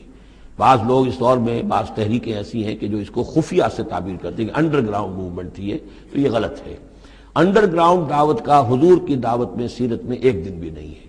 البتہ یہ ضرور ہے کہ جیسے ایک نیچرل ایک تدریج ہوتی ہے، اس کے اندر ایک ترقی ہوتی ہے کسی معاملے کے اندر، پہلے آپ نے ذاتی جن سے تعلقات تھے، حضرت ابوبکر بہت پرانے دوست تھے، ان سے سب سے پہلے ان سے بات کی ہے، گھر میں حضرت خدیجہ جو آپ کی اہلیہ تھی ان سے بات کی، حضرت علی ہیں جو چچا زاد بھائی ہیں بلکہ زیر تربیت ہیں، زیر کفالت ہیں، ان سے بات کی ہے، اپنا جو غلام تھا جسے آزاد کر کے منہ بولا بیٹا بنایا ہوا ہے اس سے بات کی، اس طریقے سے پرسن ٹو پرسن۔ لیکن پھر یہ کہ تقریباً 3 سال کے بعد پھر آپ کو حکم ہوا کہ اب آپ ڈنکے کی چوٹ علل اعلان دعوت شروع، وہ آیت اس سورت مبارک میں آ رہی ہے۔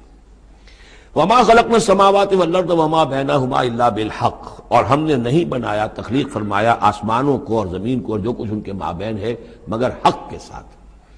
پرپز فل کریشن ہے یہ پرپز لیس نہیں ہے، ایٹ رینڈم نہیں ہے، یہ کوئی کھلندرے کا کھیل نہیں ہے جیسے کہ ہندو مائتھولوجی میں ہے، رام کی لیلا ہے، جیسے کوئی بچہ ہے کھیلتا ہے۔ اب بچے کے کھیلنے میں کوئی حکمت تھوڑا ہی ہوتی، اس نے ایک کھلونا اٹھایا اور پٹخ دیا، پھر کوئی دوسرا اٹھایا پھر پٹخ دیا، پھر پہلا اٹھا لیا، اب اس میں کوئی حکمت تو نہیں ہے۔ اسی طریقے سے رام جی جو ہیں کھیل رہے ہیں، جس کو چاہتے ہیں تخت سے اٹھا کر زمین پہ پٹخ دیتے ہیں، جس کو چاہتے ہیں وہ جو تیلا کیا وہ تیلی اس کو اٹھا کے وہ راجہ بنا دیتے ہیں، تو یہ کھیل ہے رام کا، رام کی لیلا ہے یہ، تو یہ تصور اسلام میں نہیں ہے، یہ کائنات کی تخلیق بالحق ہے۔ ربنا ما خلقت ھذا باطلا سبحانک فقنا عذاب النار، تیری ذات اس سے بہت اعلیٰ اور ارفع ہے، پاک ہے کہ تیرے بارے میں یہ گمان کیا جائے کہ تو نے یہ کائنات ایسے ہی بنا دی کھیلنے کے لیے، اور یہ کوئی آپ تیرا مشغلہ ہے نہیں۔ وما خلقنا السماوات والارض وما بینہما الا بالحق وان الساعۃ لآتیۃ، اس حق کا فیصلہ یہ ہے، اس حق کا منطقی نتیجہ یہ ہے کہ قیامت آ کر رہے، اس لیے کہ باقی تمام چیزیں تو انسانوں کے لیے پیدا کی گئی ہیں، ان کی ساری توجہ یہی ہو جائے گی انسان کاہے کے لیے پیدا کیا گیا، اور خاص طور پر انسان میں جو اخلاقی حص رکھی گئی ہے، by very nature, by his very nature he knows this is good this is evil, یہ جو اس کے اندر ایک شعور ہے، ایک تمیز ہے، یہ ایول ہے یہ گڈ ہے، یہ اچھا ہے یہ برا ہے۔ اب اس کا نتیجہ کیا نکل رہا ہے؟ یہاں تو الٹے نتیجے نکلتے ہیں، بہت سے اچھے لوگ جو ہیں انہیں فاقے آ رہے ہوتے ہیں، اور بہت بدماش جو ہیں وہ یہاں پہ عیش کر رہے ہوتے ہیں۔ تو یقیناً کوئی اور زندگی ہونی چاہیے، اور یقیناً کوئی دن ہونا چاہیے کہ جس میں بھرپور حساب کتاب ہو جائے، نیکوکاروں کا حساب کتاب ہو جائے، اور پھر ان کی زندگی ایسی ہو کہ بھرپور صلہ انہیں ان کا مل سکے، اور بدکاروں کی بدکاریوں کا حساب کتاب ہو جائے، اور پھر ایسی زندگی ہو، ایسا نظام ہو کہ انہیں پوری سزا مل سکے۔ تو یہ گویا کہ حق کا تقاضا ہے۔ وما خلقنا السماوات والارض وما بینہما الا بالحق وان الساعۃ لآتیۃ، قیامت آ کر رہے گی۔ فاصفح الصفح الجمیل، تو اے نبی آپ ذرا ابھی خوبصورتی کے ساتھ درگزر سے کام لیجئے، یعنی یہ کہ یہ مجرم کہیں بھاگ کے نہیں چلے جائیں گے، ہماری پکڑ سے نکل نہیں جائیں گے، قیامت آئے گی، ایک کیفر کردار کو پہنچ جائیں گے۔ ابھی آپ ذرا تحمل کیجئے، صبر سے کام لیجئے۔ فاصفح الصفح الجمیل، ابھی ہماری مرضی اس میں ہے کہ ہم ان کی رسی دراز کریں، یہ جو کچھ کہہ رہے ہیں برداشت کر لیجئے، سن لیجئے، سنا انسنا کر دیجئے، یہ جو آپ صبر کریں گے اس سے آپ کے درجات بلند ہوتے چلے جائیں گے. لیکن فوری طور پر آپ کے دل میں اگر یہ خیال پیدا ہونے بھی لگے بربنائے طبع بشری کے انہیں سزا ملنی چاہیے، یہ بدبخت مجھے کیا کہہ گیا ابھی، یہ مجھے پاگل کہہ گیا اور یہ مجھے جو ہے ساحر کہہ گیا یا مسحور کہہ گیا، نہیں. فصفح الصفح الجمیل، ابھی ذرا آپ خوبصورتی کے ساتھ چشم پوشی کیجئے، نظر انداز کیجئے. ان ربک هو الخلاق العلیم، یقیناً آپ کا رب جو ہے وہ وہی ہے جو پیدا کرنے والا ہے، خلاق ہے، اور ظاہر بات ہے جس نے پیدا کیا ہے وہ جانتا بھی ہے.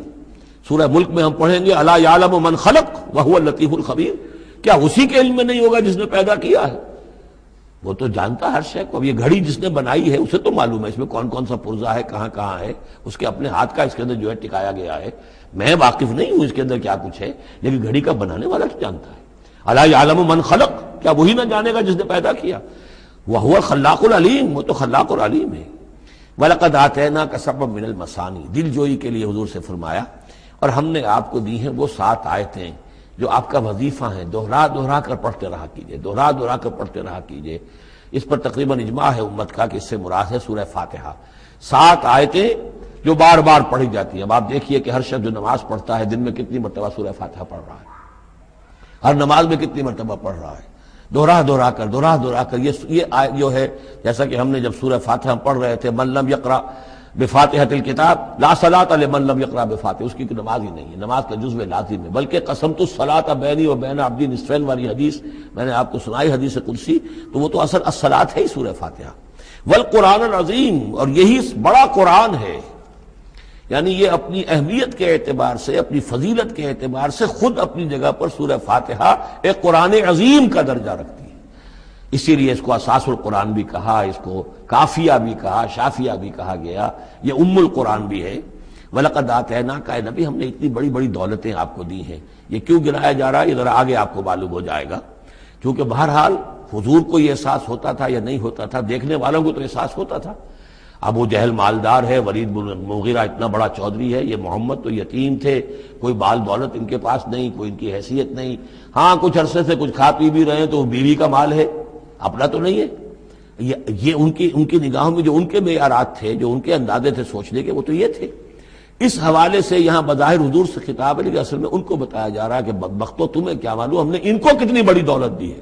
وَلَقَدْ آتَيْنَاكَ سَبْعًا مِنَ الْمَثَانِي وَالْقُرْآنِ الْعَظِيمِ، ہم نے ان کو وہ 7 آیتیں عطا کی ہیں. ایک حدیث کے مطابق جیسی آیت نہ قرآن میں اتری کوئی اور اس کے مثل، اور نہ تورات میں نہ انجیل میں.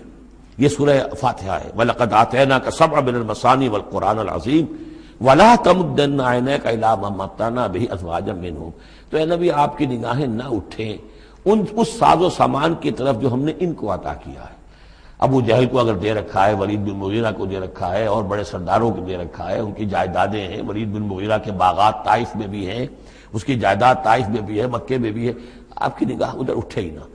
پر کاہ کے برابر، جیسا کہ ایک حدیث میں آتا ہے کہ دنیا مافیہا کی حیثیت اگر اللہ کی نگاہ میں ایک مچھر کے پر کے برابر بھی ہوتی تو اللہ کسی کافر کو ایک گھونٹ پانی بھی اس دنیا سے نہ دیتا.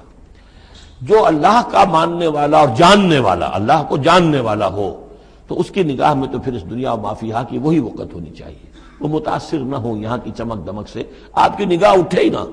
لا تمدن عینیک الی ما متعنا بہ ازواجا منہم، ان کو جو ہم نے دے رکھا ہے ساز و سامان اور زیبائش اور آرائش جو ہے، آپ کی نگاہیں ادھر نہ اٹھے. ولا تحزن علیہم، اور اب دیکھیے ان کے اوپر جو بھی اب عذاب آئے گا یا جس عذاب کے مستحق ہو رہے ہیں، آپ اس پر غم بھی نہ کھائیے. ٹھیک ہے یہ آپ کا کنبہ ہے، قبیلہ ہے، اب ابو لہب آپ کا چچا بھی ہے، لیکن یہ کہ آپ غم نہ کیجئے. آپ وَخْفِضْ جَنَاحَكَ لِلْمُؤْمِنِينَ، اور آپ اپنے کندھوں اور بازوؤں کو ذرا جھکا کر رکھیے اہل ایمان کے لیے. یہ ہمارے فقراء جب آتے ہیں، یہ جو غلام طبقے سے جو لوگ آئے ہیں، یہ لوگ جو گرے پڑے طبقات سے تعلق رکھتے ہیں، جب یہ آپ کے پاس آئیں تو آپ ان کا استقبال کیجئے. فَقُلْ سَلَامٌ عَلَيْكُمْ كَتَبَ رَبُّكُمْ عَلَىٰ نَفْسِهِ الرَّحْمَةَ، تو اس انداز میں ان کا استقبال کیجئے، ان کے سامنے تواضع کیجئے، ان کے سامنے اپنے کندھوں کو جھکائیے. وَخْفِضْ جَنَاحَكَ لِلْمُؤْمِنِينَ، یہی مضمون ایک مرتبہ پھر سورہ طٰہٰ کے اندر آئے گا. وَخْفِضْ جَنَاحَكَ لِمَنِ اتَّبَعَكَ مِنَ الْمُؤْمِنِينَ، اہل ایمان یہ جو آپ کی پیروی کر رہے ہیں، آپ اپنے ذرا کندھے ان کے سامنے جھکا کر رکھیے. یا یہ حکم دیا گیا ہے اولاد کو والدین کے بارے میں، اگلی صورت میں آ جائے گا سورہ بنی اسرائیل میں، کہ ان کے لیے اپنے کندھوں کو، اپنے بازوؤں کو ذرا جھکا کر رکھا کرو. والدین کے سامنے تن کر نہ کھڑے ہو کہ کندھے جو ہیں اٹھے ہوئے ہیں، بلکہ کندھے ذرا دبا کر. وَاخْفِضْ جَنَاحَكَ لِلْمُؤْمِنِينَ وَقُلْ إِنِّي أَنَا النَّذِيرُ الْمُبِينُ، اور کہہ دیجئے کہ میں تو صرف خبردار کرنے والا ہوں، کھلا خبردار کرنے والا، میری اس کے سوا کوئی ذمہ داری نہیں ہے۔ کما انزلنا علی المقتسمین، جیسے کہ ہم نے نازل کیا ہے ان پر کہ جنہوں نے تقسیم کر لیا ہے، الذین جعلوا القرآن عضین، قرآن کو انہوں نے بوٹیاں بنا لیا ہے، اس کو توڑ کے ٹکڑے کر دیا ہے۔ اب اس کے اندر دو رائے ہیں، ایک تو یہ کہ اس قرآن سے مراد یہی قرآن ہے، اور مذاق اڑایا کرتے تھے لوگ، یہ جو بھی تھے ابو جہل اور اس کے ساتھی، بھائی فلاں صورت تو میری ہے، وہ تمہیں لے جاؤں گا، وہ فلاں صورت جو محمد کہتا ہے وہ تم لے جانا، وغیرہ وغیرہ، آپس میں وہ تقسیم کرتے تھے ہنسی مذاق میں۔ تو اس حوالے سے انہوں نے قرآن کو بوٹیاں بنا کر اپنے اندر تقسیم کرنا شروع کر دیا ہے۔ ایک رائے یہ ہے، مجھے وہ زیادہ قرین قیاس معلوم ہوتا ہے کہ قرآن کے لفظ کا اطلاق تورات پر بھی ہوا ہے، کہ یہ قرآن وہ ہے جو محمد پر نازل ہوا، ولا بالذی بین یدیہ، ایک اور جگہ ہم آگے چل کر دیکھیں گے، وہ قرآن جو اس سے پہلے تھا، اور وہ گویا کہ وہ تورات تھی، اللہ کی کتاب۔ تو جس طریقے سے تورات کے ٹکڑے ٹکڑے کر دیے تھے یہود نے، اور قراطیسا تجعلونہ قراطیسا تبدونہا وتخفون کثیرا، یہ ہم پڑھ چکے ہیں سورہ انعام کی آیت نمبر 91 میں۔ تو جیسے کہ ٹکڑے ٹکڑے کر کر اور کچھ حصہ ظاہر کیا، کچھ چھپایا، تو ان دونوں کی رائے ہے، وہ میں نے آپ کے سامنے پیش کر دی۔ فَوَرَبِّكَ لَنَسْأَلَنَّهُمْ أَجْمَعِينَ، تو تیرے رب کی قسم اے محمد صلی اللہ علیہ وسلم، ان سب کو ہم جمع کر کے رہیں گے۔ اما نسألنہم اجمعین، ہم ان سے پوچھ کر رہیں گے، یہ لفظ وہی آ گیا ہے، فَلَنَسْأَلَنَّ الَّذِينَ أُرْسِلَ إِلَيْهِمْ وَلَنَسْأَلَنَّ الْمُرْسَلِينَ، یہ جو سورہ اعراف کی آیت نمبر 6 تھی، ہم لازماً پوچھ کر رہیں گے ان سے بھی جن کی طرف رسولوں کو بھیجا گیا، اور ان سے بھی کہ جن کو رسول بنا کر بھیجا گیا۔ فَوَرَبِّكَ لَنَسْأَلَنَّهُمْ أَجْمَعِينَ، تو آپ کے رب کی قسم ہم ان سب سے پوچھ لیں گے، حساب کتاب لے لیں گے، یہ تھوڑے سے وقت کی بات ہے، آپ ذرا صبر کیجئے۔ اما کانوا یعملون، جو کچھ کہ یہ کر رہے تھے، فاصدع بما تؤمر، یہ ہے وہ آیت۔ اب ڈنکے کی چوٹ علی الاعلان کہیے جس چیز کا آپ کو حکم ہوا ہے۔ یہ جب حکم آیا حضور کو تو پھر آپ کوہ صفا پر کھڑے ہوئے، اور پھر آپ نے وہاں، اگرچہ ظاہر بات ہے کہ اس کا کوئی امکان نہیں تھا کہ آپ ننگے ہو جاتے، لیکن جو وہاں کا رواج تھا وہ یہ تھا کہ اگر کسی شخص کے پاس کوئی ایسی خبر آتی تھی کہ فلاں قبیلے کے لوگ جو ہیں آج رات ہمارے اوپر حملہ کریں گے، شب خون ماریں گے، اب کیسے لوگوں کو بتائیں؟ کوئی کمیونیکیشن ماس میڈیا تو ہے نہیں، کیسے خبر دیں، کیا کریں؟ تو وہ یہ کرتا تھا کہ وہ شخص کپڑے اتار کے معذرزاد برہنہ ہو کر کسی اونچی جگہ کھڑا ہو جاتا تھا، تاکہ ہر طرف سے لوگ دیکھ لیں کہ ایک ننگا آدمی کھڑا ہے۔ نذیر عمیان کہتے تھے اسے، ننگا خبردار کرنے والا۔ اب جہاں تک اس کی آواز جا رہی ہے، آواز لگاتا تھا وا صباحا، ہائے وہ صبح جو آنا چاہتی ہے، آیا چاہتی ہے، اس لیے کہ صبح کے وقت ہوتے تھے حملے، یہ جس کو آج کل آپ کہتے ہیں small hours of the morning, وہ بہت غفلت کا وقت ہوتا ہے آدمی کا، صبح رات کے 2-3 بجے جو ہے ٹھنڈی ٹھنڈی نیند آئی ہوتی ہے، اس وقت وہ آتے تھے، حملہ کرتے تھے، لوٹ مار کرتے تھے، قتل کرتے تھے اور بھاگ جاتے تھے۔ تو وا صباح، ہائے وہ صبح جو آیا چاہتی ہے۔ تو اب لوگ دوڑتے تھے کہ بھائی کہاں کی خبر آئی ہے، کون ہے، کون سا قبیلہ ہے، کس کے بارے میں اطلاع ہے، اطلاع صحیح ہے غلط ہے۔ تو یہ ان کا رواج تھا۔ تو حضور نے یہ کیا، صرف ایک چیز اس میں سے نکال دی، ننگے ہونے کا سوال نہیں تھا معاذ اللہ، لیکن آپ بھی کھڑے ہو گئے کوہ صفا پر، وا صباحا کا نعرہ لگایا۔ اب لوگ آئے، دوڑے، کوئی خبر دی ہے، محمد دینا چاہتے ہیں، کوئی بات ہے، بڑی اہم کوئی بات ہے۔ وہاں آپ نے پھر اپنی دعوت پیش کی۔ تو اسی مجمع میں پھر ابو لہب نے کہا تھا تبا لک لہذا جمعتنا، تمہارے لیے ہلاکت ہو، ہمیں اس کام کے لیے جمع کیا تھا، ہم اپنے بڑے بڑے اہم کاموں میں لگے ہوئے تھے۔ وہ مہاجن تھا، کہیں مہاجنی سود اپنا لین دین کا حساب کر رہا ہوگا بیٹھا ہوا، میں وہ سب چھوڑ کر آیا ہوں کہ کوئی خاص اہم بات تم نے بتانی ہے، لیکن تم نے یہ کیا کیا؟ تو یہ ہے وہ واقعہ، اور اس سے معلوم ہو جاتا ہے کہ یہ سورہ مبارکہ جو ہے اسی دور کی، ابتدائی دور کی ہے۔